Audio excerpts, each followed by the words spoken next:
Tout d'abord, je voudrais remercier le bureau et le comité d'organisation de l'ASMEDIAN qui nous ont permis de nous réunir et de nous rencontrer dans ce cadre très agréable. Alors, nous allons parler de thyroïde ce matin et la première intervention sera celle de monsieur professeur Rewak, qu'il n'est pas besoin de présenter. Tout le monde connaît monsieur le professeur Rewak, qui est un membre très actif de notre groupe. Il va nous parler des nouvelles recommandations, des dernières recommandations de la maladie de base d'eau. À toi, mon cher ami. Merci, cher ami. Merci au comité de l'ASMEDIAN de nous réunir justement pour débattre encore une fois de la thyroïde, cet organe qu'on ne connaît pas très bien. Année après année, on découvre que nous ignorons beaucoup de cet organe et nous ignorons beaucoup de ses pathologies. Alors aujourd'hui, nous allons essayer de revoir ensemble les dernières recommandations de l'European Thyroid Association. Et ce n'est pas une simple lecture de ces recommandations, mais je vous invite à les lire avec moi avec un œil critique pour essayer de dégager certains éléments qui sont importants pour notre pratique et d'autres qu'on peut modifier et qu'on peut carrément ne pas utiliser dans notre quotidien. Avant de parler de guidelines dans la maladie de base d'eau, une petite revue de l'épidémiologie. Cette publication de 2018 nous apprend que la maladie, enfin les hyperthyroïdies, y compris la maladie de base d'eau, sont très fréquents en Amérique latine, particulièrement au Brésil, mais aussi dans d'autres pays, la Chine, et un peu moins en Égypte et en Inde. Les autres pays, la prévalence n'est pas très importante. Alors on ne comprend pas pourquoi il y a cette recrudescence des hyperthyroïdies dans ces pays exactement. Mais l'étude danoise qui a été publiée en 2011 nous apprend, on nous dit que la maladie de base d'eau connaît 2 pics de fréquence par rapport à l'âge, un entre 30 et 50 ans, et le deuxième arrive un peu plus tard, entre 60 et 70 ans et un peu plus, jusqu'à 80 ans. Et que la prédominance féminine est retrouvée partout dans cette étude danoise. Donc, cette maladie de base d'eau qu'on a essayé tout d'abord d'inclure dans les hyperthyroïdies et de faire sortir des recommandations communes aux goitres multi-hétéronodulaires toxiques et aux nodules toxiques, on le retrouve dans les guidelines, les premières publiées en 2011, d'accord, et qui sont des recommandations américaines. Et puis, la même année, les Américains reviennent avec d'autres recommandations, mais là, ils excluent un peu la grossesse. Enfin, ils s'intéressent plutôt à la grossesse. Et après, en 2013, les Coréens ont essayé de dégager les nouvelles recommandations ou d'autres des recommandations spécifiques à la maladie de base d'eau. Et après, regardez, les recommandations se poursuivent.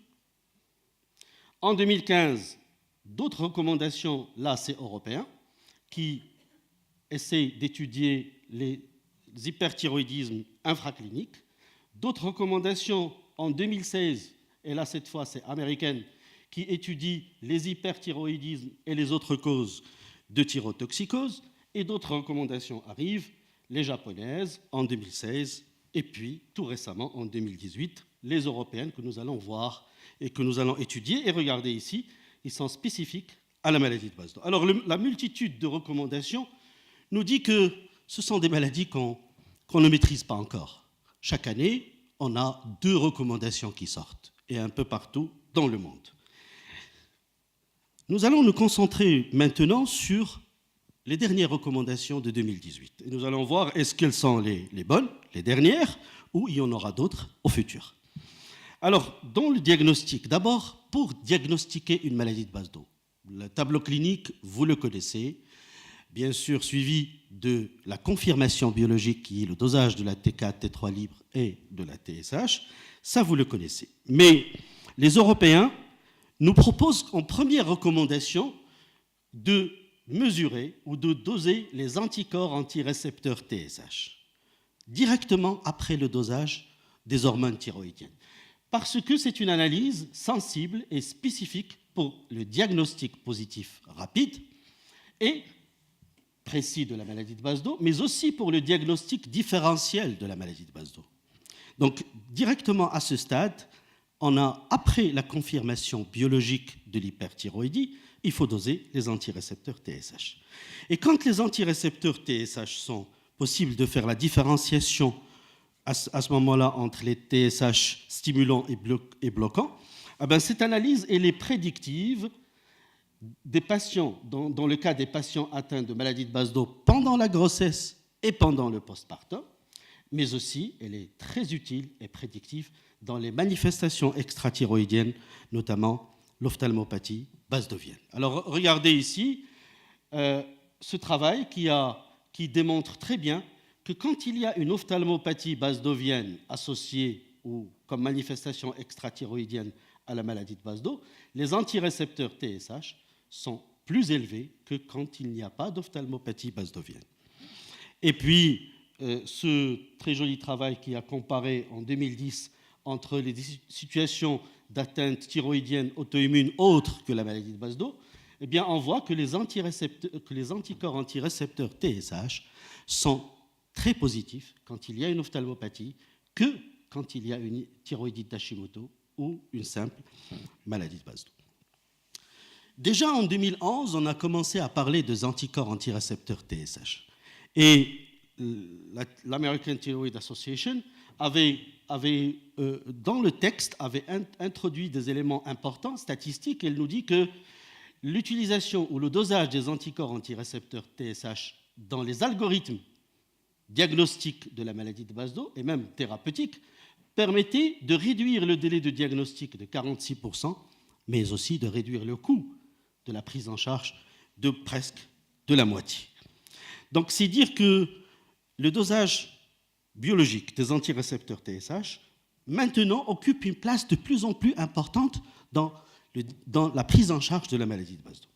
Alors, à côté du diagnostic clinique et biologique, et je dirais sérologique, l'ETA nous propose de faire une échographie dans la maladie de Basedow. Mais surtout l'échographie classique, ou Doppler couleur ou à énergie pour étudier les vitesses au niveau des artères thyroïdiennes, elle est recommandée comme procédure pour appuyer le diagnostic, pour asseoir le diagnostic d'une maladie de Basedow, et ceci a été démontré dans plusieurs études. Alors la scintigraphie dans la maladie de Basedow n'a pas de place, n'est pas recommandée selon l'ETA, et qu'elle ne garde une place que si on palpe un nodule thyroïdien associé à cette maladie de Basedow, donc associé à l'hyperthyroïdie.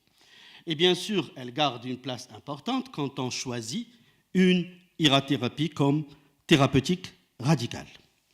Alors, si on veut récapituler quel est l'algorithme diagnostique de la maladie de Basedow dans le TA 2018, eh bien, après le diagnostic clinique et la symptomatologie clinique, la biologie, le dosage de TSH, quand elle est basse, d'accord, ou bloquée ou freinée, et bon, il y a différentes situations où la T4 et la T3 sont soit normales, soit élevées, mais dans cette situation T4 élevé, T3 élevé, c'est une hyperthyroïdie.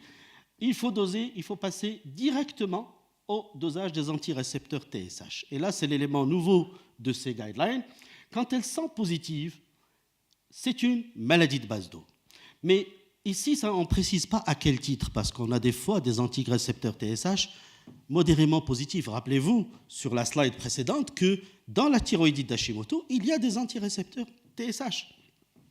Donc là, ça ne nous répond pas à la question, ça reste un peu discrètement vague, mais dans certaines études, le chiffre 12 a été retenu comme étant une barrière au-dessus de laquelle il faut poser le diagnostic de Basedow, en dessous de laquelle il faut le garder avec prudence. quand les antirécepteurs TSH sont négatifs, ce n'est pas une maladie de base d'eau. Il s'agit d'autres situations d'hyperthyroïdie que vous avez ici, adénome toxique, nodule toxique ou goitre multinodulaire toxique ou thyroïdite subaiguë. Alors, toujours dans les algorithmes diagnostiques, l'échographie vient prendre une place, surtout quand il y a un nodule palpable, supérieur à 2 cm. Eh bien, si on trouve un nodule à l'échographie, il faut faire à ce moment-là une scintigraphie. S'il n'y a pas de nodule à l'échographie thyroïdienne de la maladie de base d'eau, ça ne sert à rien de faire une scintigraphie. Il suffit de se limiter à la sérologie positive. Alors, quelle est la place des antirécepteurs diagnostiques maintenant, antirécepteurs TSH, dans le traitement de la maladie de base d'eau? Eh bien, l'ETA, l'European Thyroid Association, nous dit que le traitement de la maladie de base d'eau, on a trois modalités thérapeutiques que vous connaissez. Il y a le traitement médical, mais il y a aussi le traitement radical. Alors, je me limite à parler du traitement médical dans cette session. Bien sûr, le professeur Rodienne va s'élargir sur les guidelines, sur le choix d'un traitement radical de la maladie de base d'eau, pour dire que cette recommandation numéro 5 de l'ETA nous propose ici que tous les patients nouvellement diagnostiqués comme maladie de base d'eau doivent être traités par antithyroïdienne de synthèse, d'abord. Et qu'elle ajoute qu'une irathérapie ou une thyroïdectomie peut être envisagée chez les patients qui préfèrent cette approche. Eh bien, ici, je vous invite à regarder ces choix thérapeutiques et nous allons revenir à cette slide tout à l'heure pour dire que dans cette recommandation, la première partie est tout à fait correcte et logique, puisqu'on va attendre la négativation des antirécepteurs, qu'on va voir au fur et à mesure du traitement. Mais la deuxième partie n'est pas tout à fait vraie, et nous allons voir pourquoi. Directement après, l'ETA, dans son texte, nous dit que le traitement par antithyroïdienne de synthèse réduit le taux des anticorps antirécepteurs TSH. Et elle améliore les rémissions. Et donc, cela nous amène directement à dire que la deuxième partie de la recommandation numéro 5 n'est pas tout à fait applicable en pratique. Alors, la recommandation suivante nous apprend que les antithyroïdiennes de synthèse méthimazole ou carbimazole chez nous doivent être utilisées chez tous les patients, bien sûr en dehors de la grossesse, qui choisissent un traitement par antithyroïdien de synthèse. Le mot choisir, ce n'est pas à sa place ici.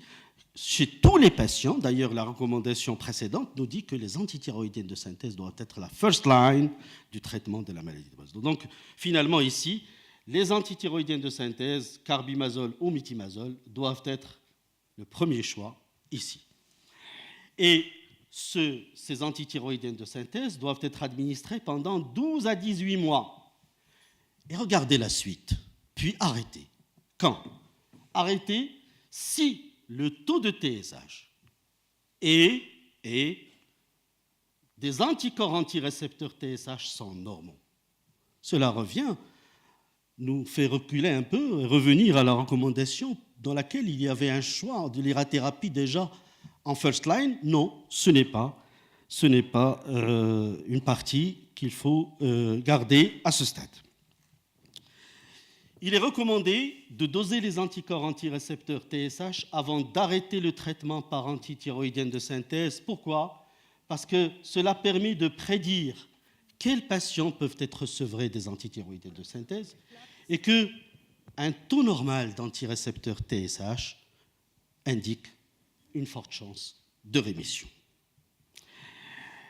Les patients dont le taux d'antirécepteurs TSH reste élevé et toujours élevé après 12 à 18 mois, qu'est-ce qu'il faut faire? Eh bien, l'ETA nous dit que le traitement peut être continué et refaire le dosage des antirécepteurs une année plus tard, mais une année plus tard, c'est une période très longue pour réévaluer les antirécepteurs TSH. Dans la pratique, peut-être 6 mois serait peut-être suffisant comme délai pour réévaluer les antirécepteurs TSH. Mais la partie qui ne tient pas, c'est ou opter pour une irathérapie ou une thyroïdectomie. Mais quand le taux est toujours élevé des antirécepteurs TSH, il y a des risques d'ophtalmopathie basdovienne, nous allons le voir tout à l'heure, que ce soit pour l'irathérapie ou pour la chirurgie. Alors voilà une étude qui est très très bonne étude, qui est magnifique, qui a pris 3 groupes. Des patients traités par antithyroïdienne de synthèse, patients traités par irathérapie, presque le même nombre, et des patients opérés.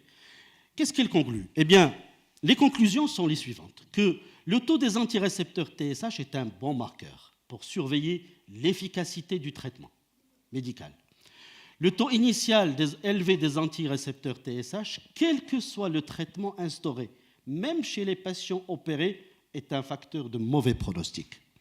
Et que la détermination des antirécepteurs TSH effectuée 12 mois après un traitement, bien sûr, montre une certaine valeur. C'est-à-dire que quand les anticorps antirécepteurs chutent, ça veut dire qu'on est sur la bonne voie thérapeutique.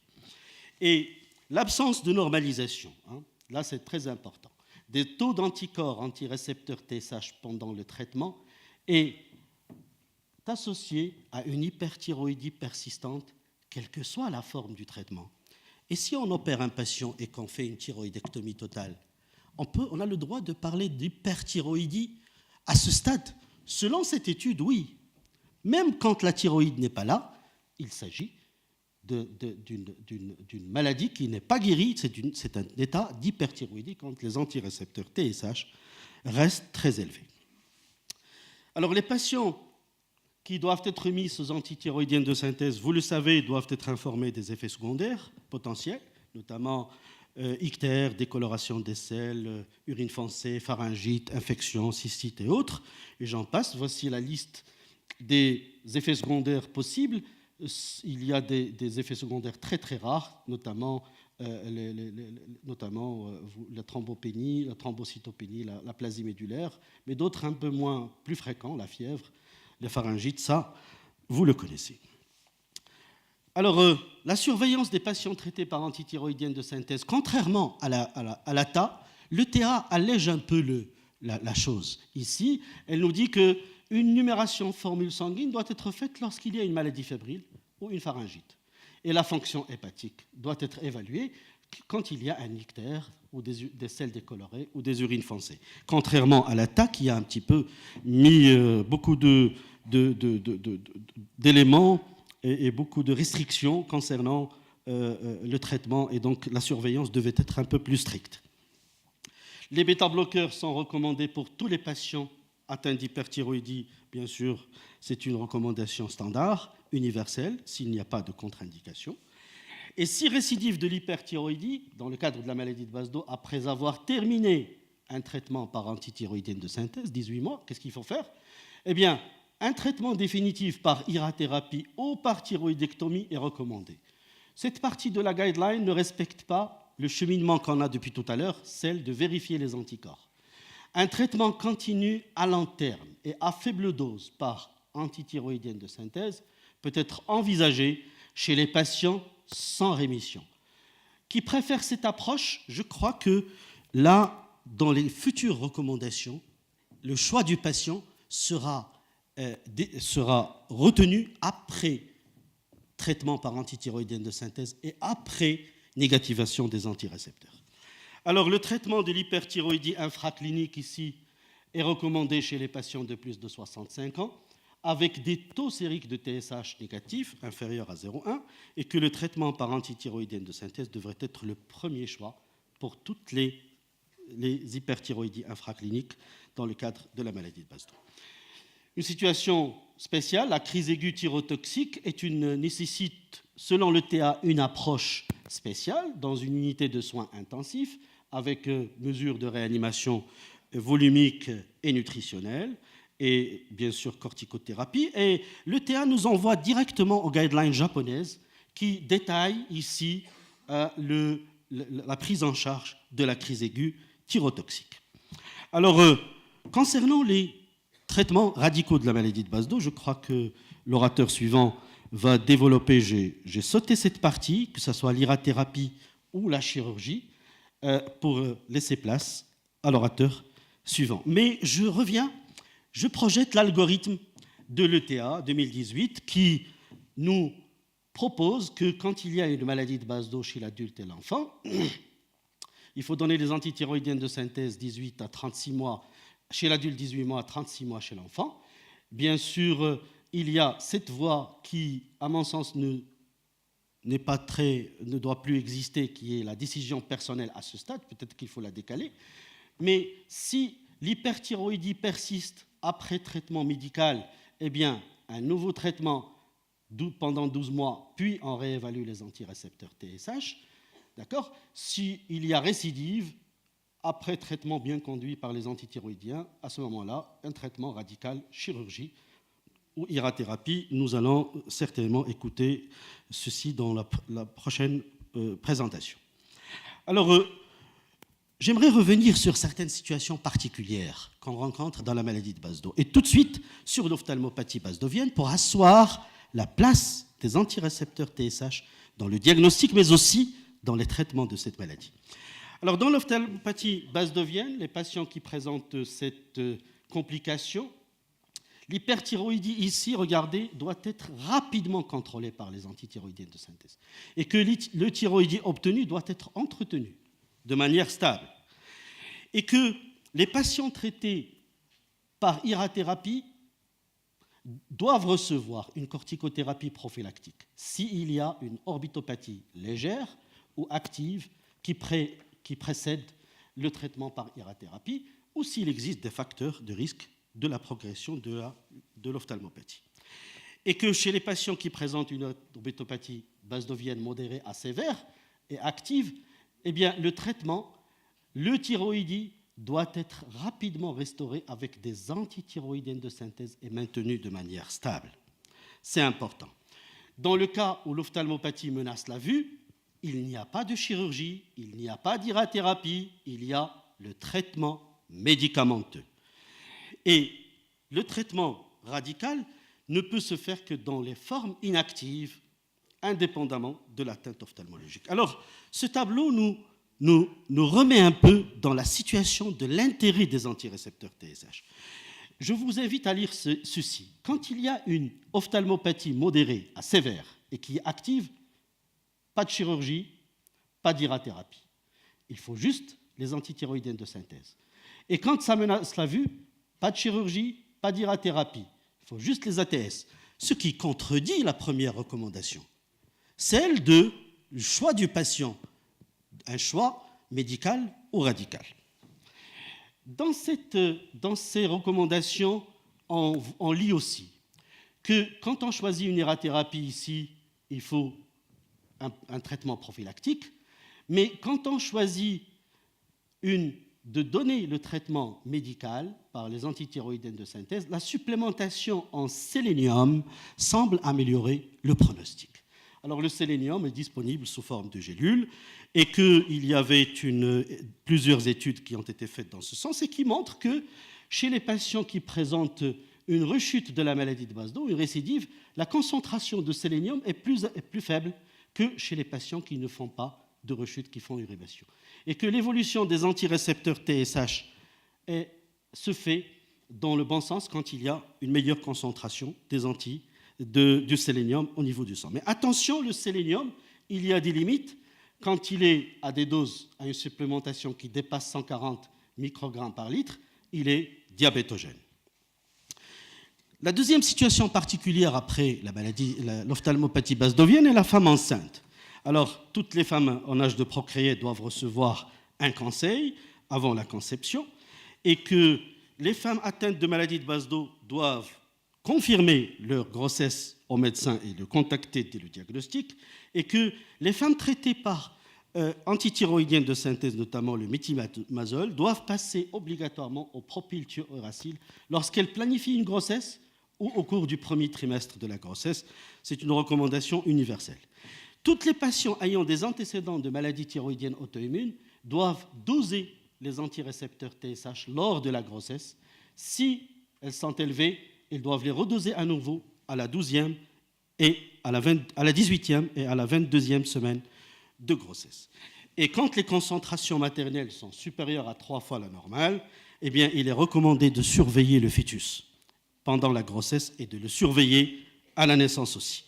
Voilà un récapitulé. Il n'y a pas de chiffres, mais ici, l'ETA des années 90 avait retenu que quand les antirécepteurs sont supérieurs à 40, c'est là où il faut s'inquiéter pour le fœtus. Pendant la grossesse, il faut administrer la dose la plus faible possible d'antithyroïdienne de synthèse et déconseiller bien sûr l'arrêt et le remplacement de l'antithyroïdienne de synthèse. Et bien sûr, la T4 est un dosage qui permet d'asseoir un diagnostic et de surveiller l'évolution. Ils doivent être mesurés, T4 et TSH, toutes les 2 semaines après le début du traitement et toutes les 4 semaines après avoir atteint la valeur cible. Et que si un antithyroïdien de synthèse est encore requis après 16 semaines de gestation, un changement du PTU par un autre antithyroïdien de synthèse, notamment le méthimazole ou le carbimazole, est envisagé. Chez les femmes qui reçoivent une faible dose de méthimazole ou de PTU, le traitement doit être arrêté entre la 6e et la 10e semaine d'aménorrhée. Alors les femmes qui allaitent doivent recevoir les mêmes traitements que les autres et il est recommandé pendant l'allaitement, le méthimazole est recommandé étant donné l'hépatotoxicité du propylthiouracil. Chez l'enfant, je termine ici que le propylthiouracil doit être évité chez l'enfant et les adolescents selon le TA et que le traitement de longue durée chez les enfants atteints de maladie de Basedow doit être le premier choix et que la chirurgie thyroïdectomie, c'est un traitement définitif dans l'enfance quand on veut opter pour cette thérapeutique, mais que les adolescents, l'irathérapie peut être envisagée. Quand on a une hyperthyroïdie, notamment une maladie de Basedow qui est précipitée par une thérapie immunomodulatrice, eh bien, il n'y a pas indication à arrêter le traitement immunomodulateur et il n'y a pas aussi indication, contrairement à l'ATA, d'opérer le patient, d'enlever une thyroïde pour laisser place à l'interféron. Il n'y a pas d'indication non plus de donner de l'iode radioactif dans cette situation, selon le TA 2018. La surveillance des antirécepteurs TSH peut être utile aussi ici et peut orienter la durée de traitement des antithyroïdiennes de synthèse. C'est les patients qui ont une maladie de Basedow dans le cadre d'une pathologie qui nécessite une immunomodulation, notamment les patients atteints de sclérose en plaques, les patients VIH positifs quand ils reçoivent un traitement antirétroviral et certains patients transplantés de moelle osseuse. Alors je conclus en disant que la multitude de recommandations à ce jour n'a pas encore tracé la ligne de diagnostic, peut-être, mais aussi de prise en charge de cette maladie de Basedow qui reste à ce jour inconnue, pas dans son diagnostic, mais dans son traitement. Parce que opérer un patient qui a les antirécepteurs TSH encore à 40, c'est l'exposer à avoir une ophtalmopathie basedowienne post-opératoire. Et je crois que vous vivez régulièrement des situations pareilles. Donc, s'il y a une conclusion à dire aujourd'hui, c'est aucune thérapeutique radicale ne peut être administrée chez une maladie de Basedow si on n'a pas les antirécepteurs TSH négatifs par un traitement médicamenteux. Je vous remercie.